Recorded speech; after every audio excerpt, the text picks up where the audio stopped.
Dear student, आज हमारा topic है करेक्टरिस्टिक्स ऑफ द फंजाई। तो हम पढ़ते हैं कि कौन कौन से करेक्टरिस्टिक हैं फंजाई के अंदर जो इनको बाकमाल बना देती हैं। ये टॉपिक लिया है बी कैटेगरी, असिस्टेंट फार्मेसी और इसी तरह कुछ नर्सिंग के कोर्सेस जो हैं इनको भी सपोर्ट करता है। सबसे पहले हम देखते हैं कि सेल वॉल है क्या। Cell wall of fungi is composed of the chitin. Chitin is the more resistance to cellulose and lignin which make up plant cell wall. ये कहता है जी कि जो फंजाई की सेल वॉल है ये काइटिन की बनी होती है और काइटिन जो है इसकी रेजिस्टेंस ज़्यादा है। अगर हम इसको कंपैरिजन करते हैं प्लांट सेल वॉल के, प्लांट सेल वॉल में नो डाउट कि उसमें सेलुलोज और लिग्निन होता है और सेलुलोज और लिग्निन की आपको पावर नज़र आती है। ये 100 मीटर से भी बुलंद जो दरख्त है उसको ताने रखता है ताकत के साथ, चूँकि आंधियों से बचाता है, तूफान से बचाता है, मौसम की शिद्दत से बचाता है। लेकिन वो कहता है जी काइटिन का जो होल है, जिस काइटिन की जो सेल वॉल है इससे भी ज़्यादा ताकतवर है। हालांकि पेप्टिडोग्लाइकन बैक्टीरिया के अंदर होती है, वो भी काफ़ी रेजिस्टेंस वाली वाल है, बड़ी ताकतवर वाल है, लेकिन काइटिन की फंजाई की जो वाल है ज़्यादा ताकतवर है। हम कहते हैं न्यूट्रिशन। अब फंजाई जो हैं ये अपनी खुराक कैसे लेती हैं। सबसे पहले हम बात करते हैं स्पैरोट्रॉप्स की। स्पैरोट्रॉप्स जो हैं they get energy by decomposition of the dead organic substance. ये क्या करते हैं जी, ये जो ऑर्गेनिक सब्सटेंस हैं जो डेड हो चुकी हैं उनकी तोड़ फोड़ करते हैं और तोड़ फोड़ करके वहाँ से एनर्जी लेते हैं। अब डेड ऑर्गेनिक सब्सटेंस कौन से हैं? नंबर 1, वो जानवर जो मर जाते हैं, उसमें इंसान भी शामिल है, और वो पौधे जिनकी शाखें गिरती रहती हैं, पत्ते गिरते रहते हैं, उनके तने गिर जाते हैं, ये जो सारी की सारी चीज़ें हैं ये डेड ऑर्गेनिक सब्सटेंस हैं। ये फंजाइज और बैक्टीरिया क्या करते हैं कि इनके अंदर सलाहियत है इनको तोड़ने की, और तोड़कर इनको सिंपल कंपाउंड में बदलते रहते हैं और बदल कर इसको मिट्टी में शामिल कर देती हैं। तो ये लाशें इस दुनिया के अंदर ऐसे ही पड़ी रहती और जिसके नतीजे में आपके पास इस दुनिया के रहने के लिए जगह ना बचती। लेकिन कुदरत ने क्या किया कि ये फंगस और बैक्टीरिया आपके लिए रहमत बनाकर भेजे।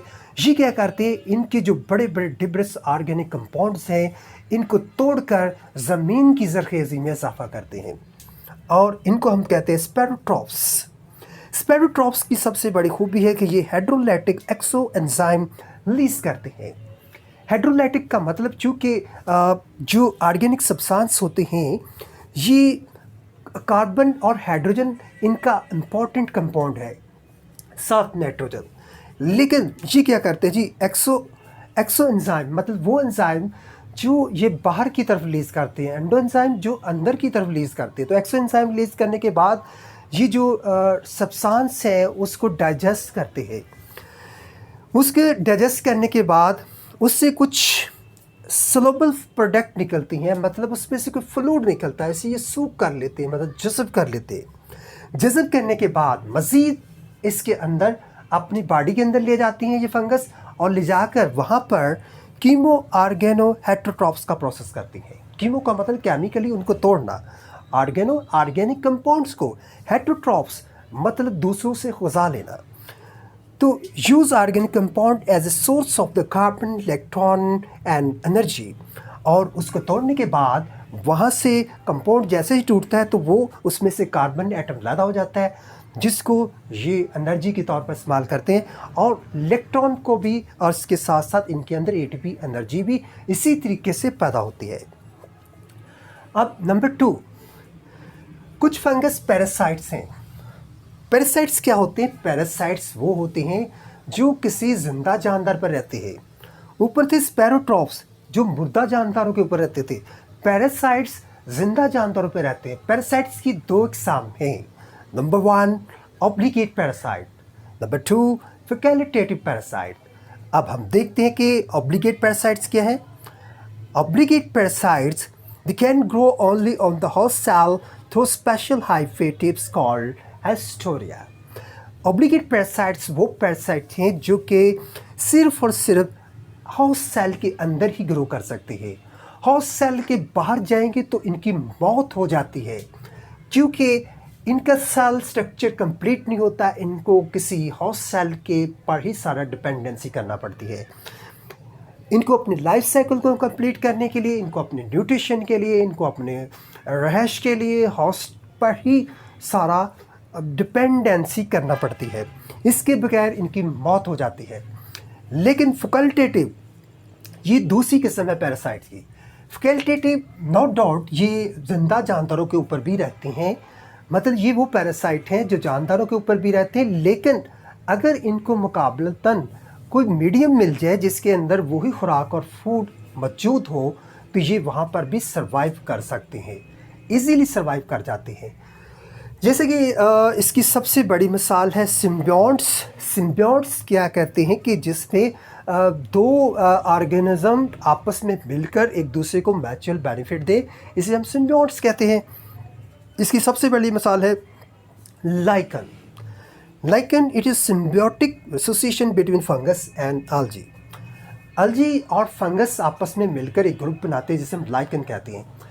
फंगस जो है इसको सपोर्ट करती है, इसका स्ट्रक्चर के अंदर, इसकी स्ट्रक्चर में इसको थोड़ी सपोर्ट करती है जिससे इसमें मजबूती आती है। लेकिन एल्जी अपनी खुराक खुद बना सकती है, क्योंकि एल्जी के अंदर वो जिसे हम कहते हैं ग्रीन सब्ज़बाता, जिसे आप कहते हैं जी क्लोरोफिल, इसके अंदर मौजूद होता है, जिसके अंदर क्लोरोप्लास्ट होते हैं। ये सूरज की रोशनी से अपनी खुराक खुद से बना सकती हैं, जिस वजह से ये अपनी खुराक खुद से बनाती हैं। और यहीं से कुछ खुराक जो फैकल्टेटिव फंगस है वो ले लेती है। नंबर 2 माइक्रोराइजिया।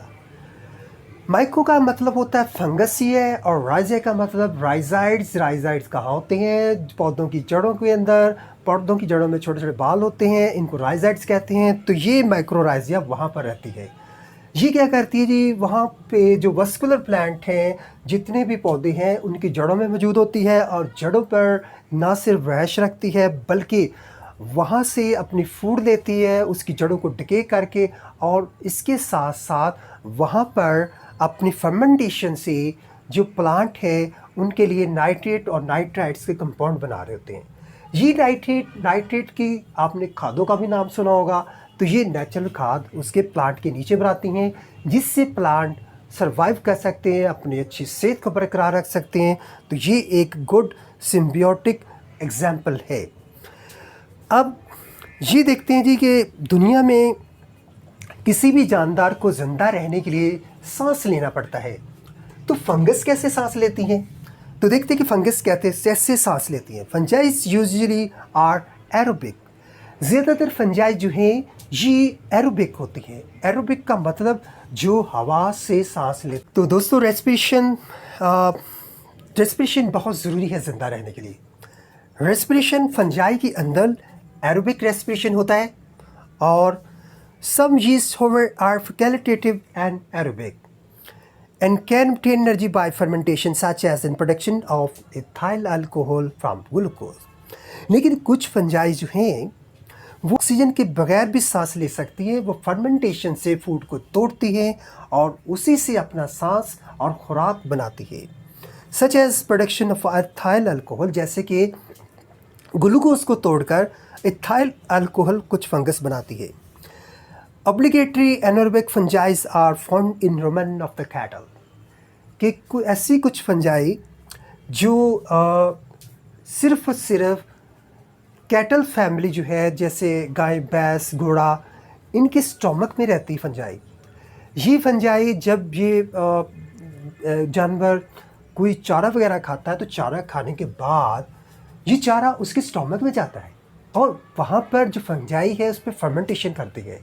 उस चारे की तोड़ फोड़ में, उसकी डाइजेशन में इस कैटल की हेल्प करती है, जिससे जानवर को भी फ़ायदा होता है और साथ साथ इस फंजाई को भी फ़ायदा होता है।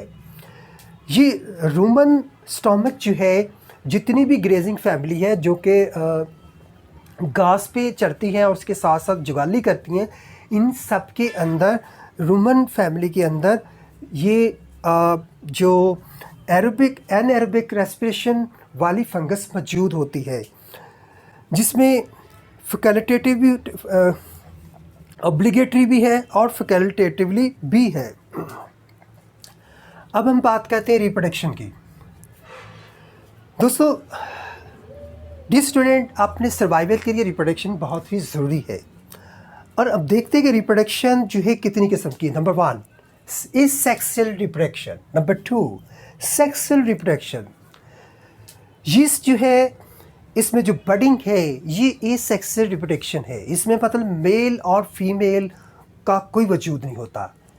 एक ही प्लांट उसके जिस्म से दूसरा हिस्सा बन जाता है। जैसे बडिंग में होता है, बडिंग का मतलब है कि एक गोल सा उसके अंदर से बड निकलता है, मतलब एक आलू नुमा आभार निकलता है। ये आभार सिंगल सेल से अलग होकर एक नया सेल बन जाता है। इस प्रोसेस को हम बडिंग कहते हैं। इस सेक्सुअल रिप्रोडक्शन अगर मोल्ड्स में देखा जाए तो मोल्ड्स में भी होती है। मोल्ड्स में क्या होते हैं जी, स्पोर बनते हैं। स्पोर कैसे बनते हैं जी, कि जैसे एक फ्लावर से पहले एक बड्स बनता है, वो गोल सा होता है, जिसके बाद आम पौधों में तो उससे पत्तियां बाद में निकलती, वो आस्ता खुल जाता है। इस तरह के स्पंजिया बनते हैं फंजाई के अंदर। ये स्पंजिया जो है जब मैच्योर होते हैं तो ब्रस्ट होते हैं, फटते हैं, और फट कर इसमें से स्पोर्स निकलते हैं। ये स्पोर हवा में उड़कर बिखर जाते हैं और अपनी मुनासिब प्लेसेस पर पहुंचकर अपनी प्रोडक्शन देना शुरू कर जाते हैं। अपनी अगली नस्ल जो है उसका आगाज़ करते हैं। सेम प्रोसेस जो हो वो कनाडा के साथ भी है। कनाडा में भी इसी तरह का एक बर्ड बनता है जो जिसमें से ये सुराख हो जाते हैं और फिर ये कनेडिया वहाँ से निकलते हैं। Number 3 fragmentation. फ्रेगमेंटेशन में जो फंजाई होती है उसके पार्ट्स टूटते हैं, और टूटने के बाद, फ्रेगमेंट का मतलब ही टूटना है, उसके टुकड़े हो जाते हैं। टुकड़े होने के बाद ये टुकड़े जो है, हर टुकड़ा एक इंडिविजुअल फंगस बन जाता है। तो इसके बाद है जी, ये थी एसेक्सुअल रिप्रोडक्शन। आगे है सेक्सुअल रिप्रोडक्शन। सेक्सुअल रिप्रोडक्शन जो है ये काफ़ी लंबी है, इसको हम लैदा से आगे डिस्कस कर रहे हैं।